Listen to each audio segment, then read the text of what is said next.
কেদো না ফিলিস্তিন, মুসলিম হবে না বিলীন।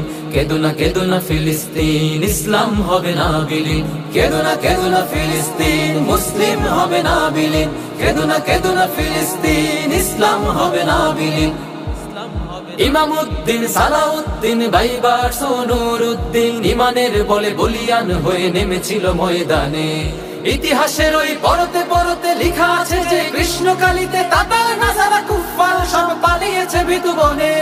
তবুও যদি ভুলে যাও জাতি ইতিহাসের সেই কথা, খুব সহসাই নামবে আবার কুৎসির কালো দিন। কেদো না ফিলিস্তিন, মুসলিম হবে না বিলীন। কেদো না ফিলিস্তিন, ইসলাম হবে না বিলীন। কেদো না ফিলিস্তিন, মুসলিম হবে না বিলীন। কেদো না ফিলিস্তিন, ইসলাম হবে না বিলীন।